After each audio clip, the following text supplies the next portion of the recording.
नमस्कार, मैं अजय कुमार शर्मा और आप देख रहे हैं एजुकेशन नगरी। अभी मैं मौजूद हूँ एग्जाम सेंटर पर। दरअसल वरिष्ठ अध्यापक 2025 भर्ती का भी एग्जाम चल रहा है और एबीसी ग्रुप का भी एग्जाम हो चुका है। आज डी ग्रुप का एग्जाम है जीके का और अभ्यर्थी जीके का पेपर देकर अभी बाहर निकल रहे हैं। लगातार हमने पेपर की स्थिति में जानने की बात की है कि किस तरह का पेपर है, क्या रहा है। आज ग्रुप डी का है और शाम को मैथमेटिक्स का है।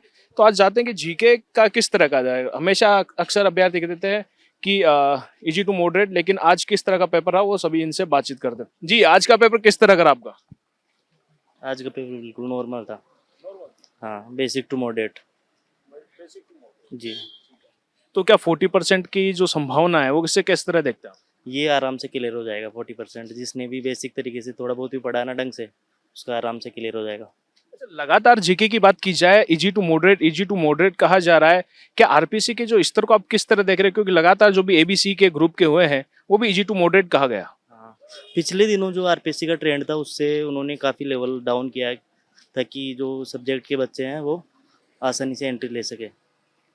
आपने कहा कि लेवल डाउन किया गया है, तो क्या इसमें इस बार कट ऑफ को लेकर क्या अनुमान जता रहे, क्योंकि पिछले तो हो चुके हैं, आपका आज होने वाला है, शायद मैथमेटिक्स का भी होगा और अभी जीके हुआ है। तो क्या अनुमान जता रहे कि पिछली की कट ऑफ इसमें क्या अंतर आने वाला है?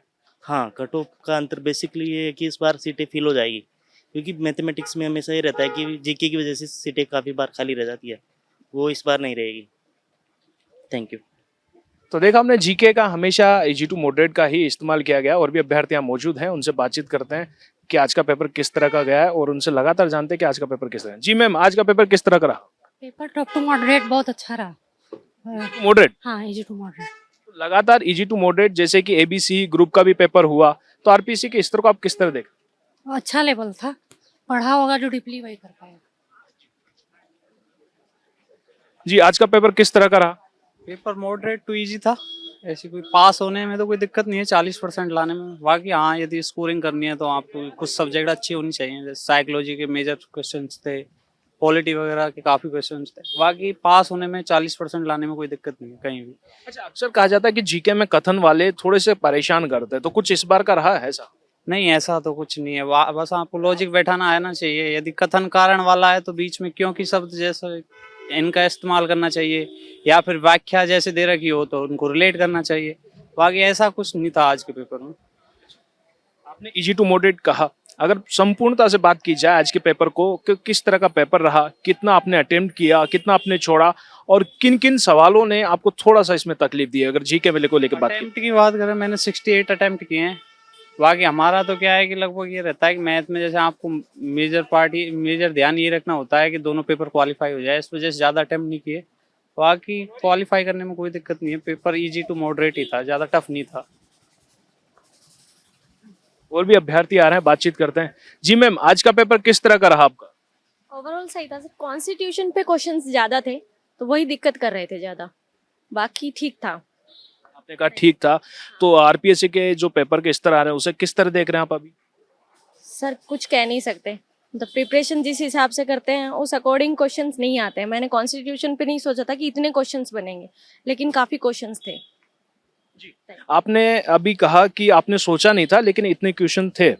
अगर बात की जाए आरपीएससी की, तो हर बार कहा गया है, अभ्यर्थियों ने कहा है कि आरपीएससी अपने स्तर को बढ़ाता घटाता रहता है, यानी कि अधिक चले जाता है, कभी निम्न चले जाता है, कभी इजी टू मॉडरेट कर देता है। तो इस स्तर को किस तरह आप देखते हैं, किस तरह प्रभावित करता है? सर टोटली डिफरेंट होता है, मतलब थिंकिंग से ऊपर होता है। हम लोग सोच रहे थे कि करंट अफेयर्स जितना ज़्यादा ज़रूरी है, मैंने बिल्कुल नहीं सोचा था कॉन्स्टिट्यूशन पे इतने क्वेश्चन बनेंगे। थोड़े बहुत देखे थे, लेकिन बहुत सारे अनुच्छेद वगैरह काफ़ी पूछे गए हैं, तो कुछ नहीं कह सकते। आरपीएससी कहीं से भी दे सकता है। कॉन्स्टिट्यूशन की बात आपने की, तो क्या वास्तविकता में आज का जो जीके का पेपर रहा, अभ्यर्थियों को कहीं ना कहीं उससे प्रभावित होना पड़ेगा, या फिर 40% में कहीं ना कहीं तकलीफ आएगी? सर अकॉर्डिंग टू मी तो आनी चाहिए।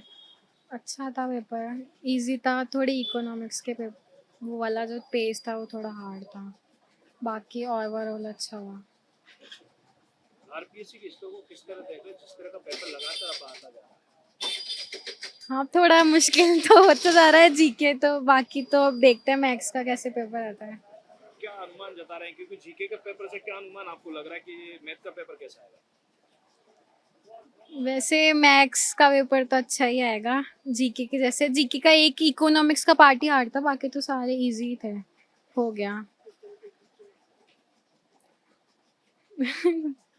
क्या बताऊँ। हाँ, कौन से क्वेश्चन थे जो आपको परेशान कर रहे थे? एक लंबा था, कथन वाले, जीके में क्या ऐसा आपको सोचने में मजबूर कर रहा था जो समझ नहीं आ रहा था? क्या था?